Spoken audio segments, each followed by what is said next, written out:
Hello everybody, welcome to my channel.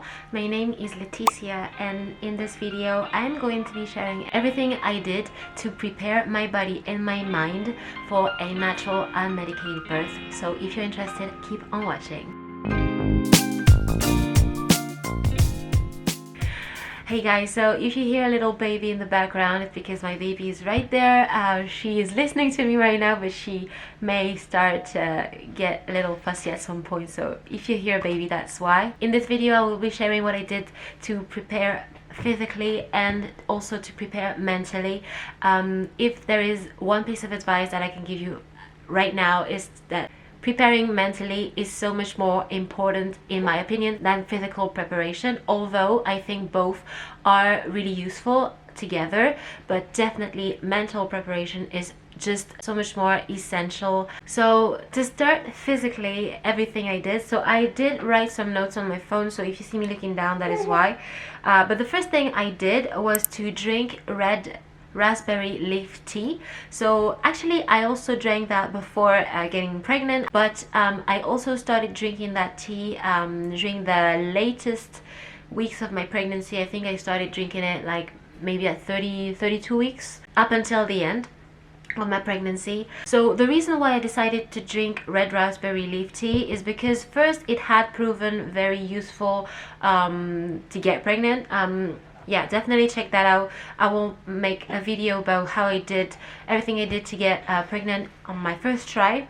So I kind of trusted the product, although lots of studies have not shown any proof that it works or blah blah blah, but I decided to try it anyway because it didn't hurt me, and I chose to just drink it by the end of my pregnancy just to make sure that everything would be fine. So the main reasons why I chose to drink that tea is supposed to improve uterine health. So basically it's going to help your contractions be more effective and also shorten labor. So I wanted my labor to not be too long. I labored for 18 hours from the moment when my first contraction, like first real contraction, started until my baby came out. It was 18 hours, which I think is okay, especially for first one.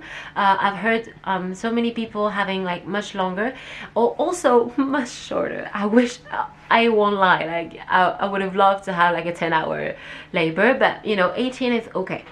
So that's it. Like, it's supposed to make your contraction more efficient, that way you get a shorter labor, and also it's supposed to reduce the need for interventions. So if you've seen my natural birth story, you know that I was like so anti-intervention. I really wanted to avoid them at all costs.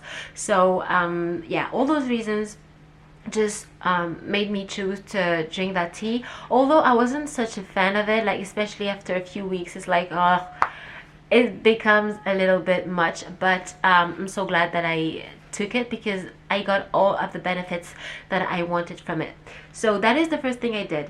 Then what I did was to exercise on my yoga ball every single day. So sometimes I was really tired after work, especially, but I will always take the time to exercise on my yoga ball for at least 20 minutes.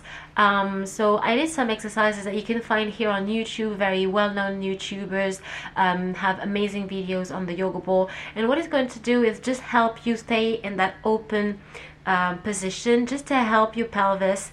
It was also very helpful for me because I used to have kind of intense pelvic floor pain, and just being on that yoga ball really helped to just open my hips and help me with the pain. So I did that throughout the entire pregnancy, but especially during the end, and I also did it while I was in labor. So I definitely advise, if you have not bought one and you're pregnant, or you're about to be, or you're about to give birth or whatever, get yourself a yoga ball. It's going to help you tremendously. So the next thing I did was to get ready. So that was really to learn how to visualize something. I think some people say it's like kind of useless, but I thought it was quite useful for me.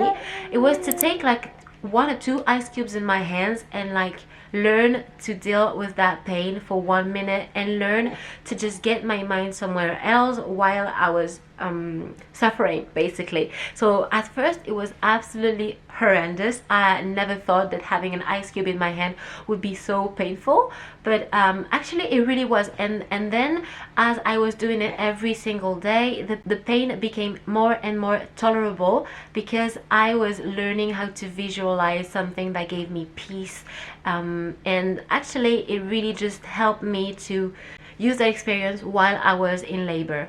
So if you haven't tried it, maybe give it a try and see how it can help you. Hey baby, oh mon amour, tu m'écoutes parler? So the next thing I did was to really just stay active.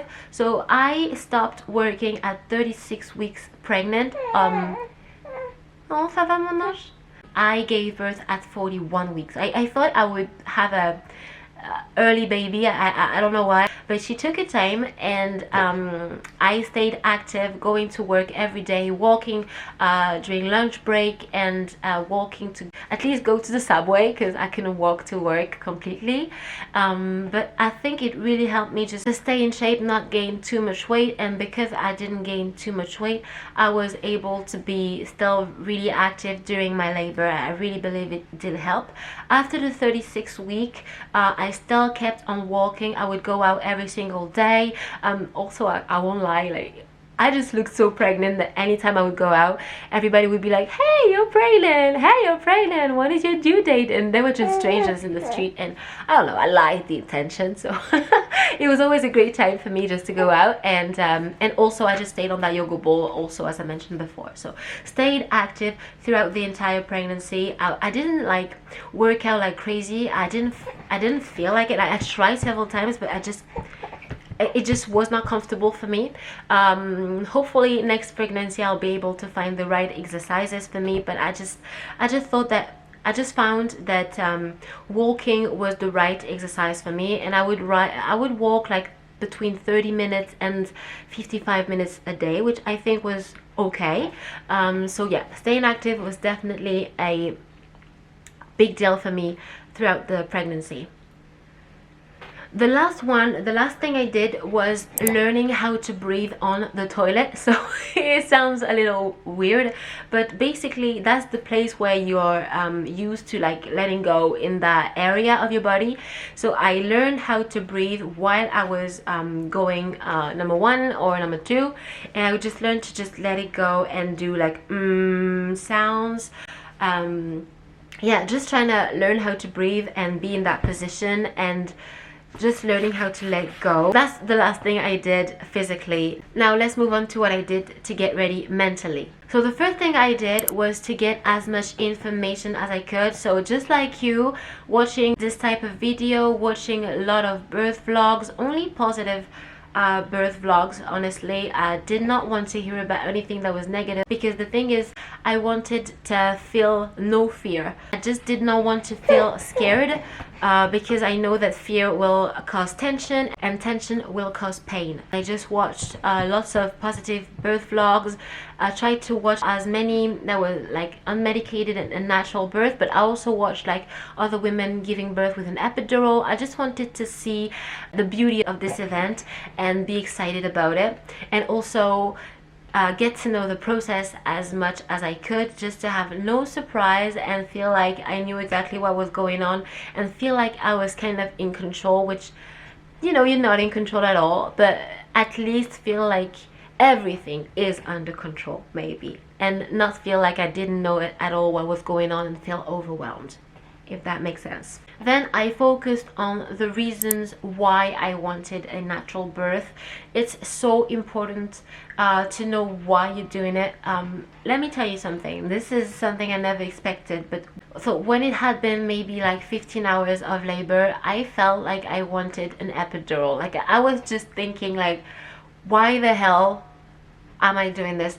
Who the hell do I think I am to do this? Like, why would I do that? Why would I go through that? Why would I endure that?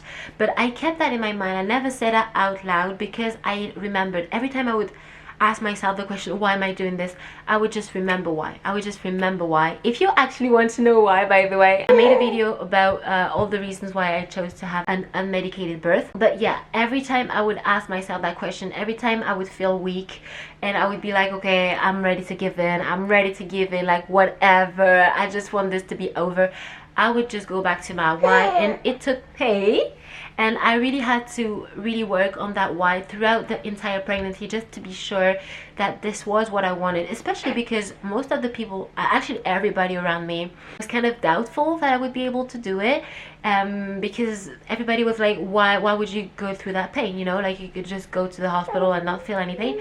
And I had to just stay grounded in the reasons why I wanted to have a natural birth, and especially while I was in it, I needed to remind myself, this is it, this is why, this is why. And once it was done, I felt just a tremendous amount of gratefulness and feeling of achievement. So yes guys, there you have it. These are all the things that I did to get ready mentally and physically. If you had a natural birth, I would love to know what you did that I have not mentioned in this video. That way for my next birth I could use your tip. And if you're preparing yourself for a natural birth, I really hope this video helped you. If it did, and if you liked the video, please give it a like and subscribe to this channel, because I will be making more videos like this one. So yeah, I hope to see you next time, and you have a great day. Bye bye guys.